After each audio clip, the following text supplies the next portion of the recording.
All right, wonderful. Hello, hello. How are you? Hi, Paul. It's fine. You? Doing great. Thank you. We're so happy to have you on with us today. This is it's a great honor. I've been watching you for years. So Well, it's very nice of you to say. Those are some cool mirrors there behind you. thanks. We're Very, at the very interesting. fabulous London Hotel in West Hollywood. So they have all the nice things here. I'm looking at a beautiful view right now. Looks like you're in the cold. It's kind of chilly and rainy here today, but that's all right. I sit outside anyway. Yeah, I love it.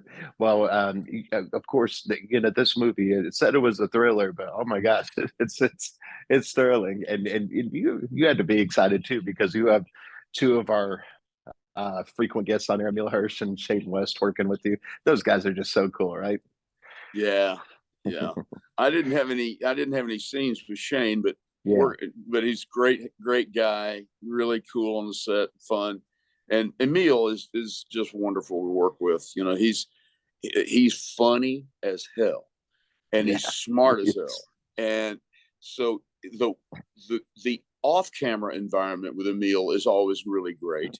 And Mhm. then on camera, he's like a chameleon. He just sits down behind that stenograph Mhm. and becomes another human being.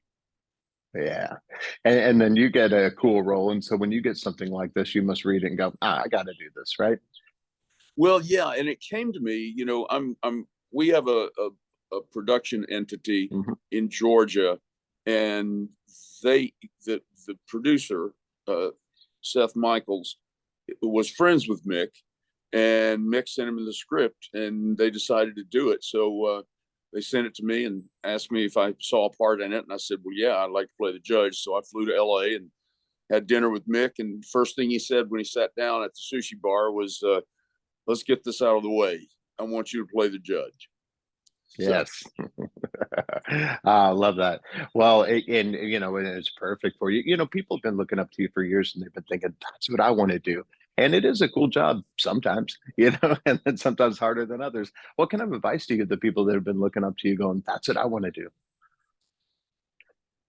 well, there's different kinds of advice that I give. Yes. Uh, I used to say move to New York or LA, get a degree in theater somewhere and move to New York or LA. And now you don't really have to move to New York or LA. You can move to New Orleans or Atlanta or, all kinds of places where they're doing movies.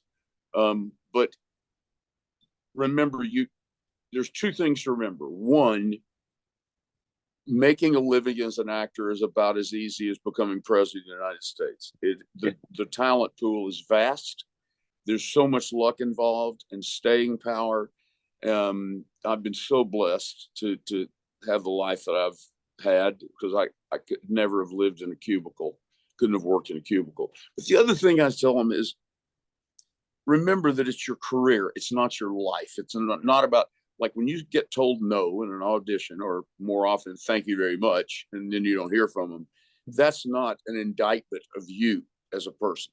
You have to compartmentalize acting as a career so that it doesn't, so the roller coaster ness that's innate in pursuing a career as an actor, so your life doesn't experience that same roller coaster, because that can be damaging.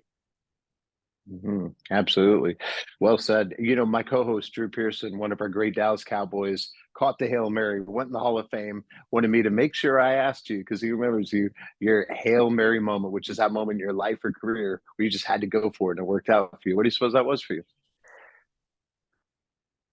I Of the Hail Marys, which means coming from like an impossible position Hmm. into one.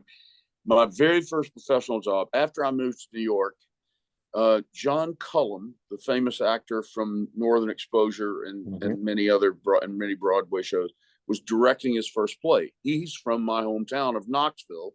My grandmother got his sister's phone number, got from his sister, got his home phone number in New York, gave it to me, and I called him and I said, "Mr. Cullum, this is David Keith. I'm Hilda Coulter's son, and you're doing a play that I'm perfect for." And he goes, "You are, huh?" I said, "I think so. I picked bluegrass, and this is about country music."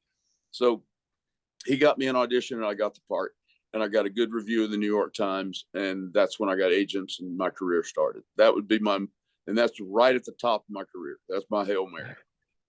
I love that. And Tell Drew I said hello. I certainly will.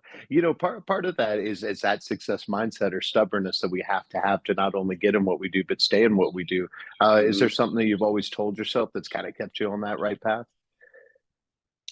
Yeah, basically what I said before, getting told, I said early on in my career, getting told no is my day-to-day job. That's my 9 to 5 job, Yep. getting told no. And when a yes comes along, it's a bonus. Yeah. I love that. So, what is it you think you'll most remember about playing the judge here? Because it's a fun one. Hmm.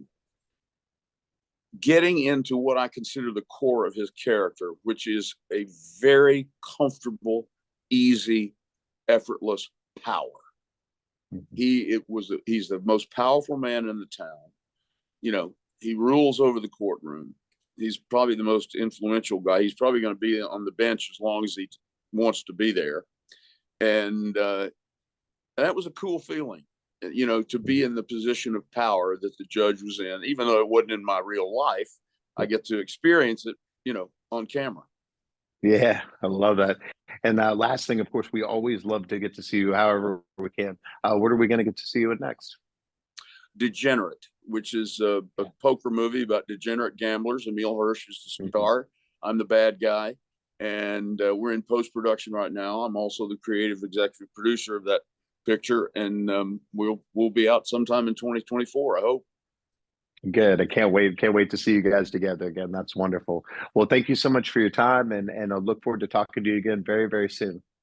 Okay, thank you. Okay, thank you, sir. All right, Take bye-bye. care. Bye bye.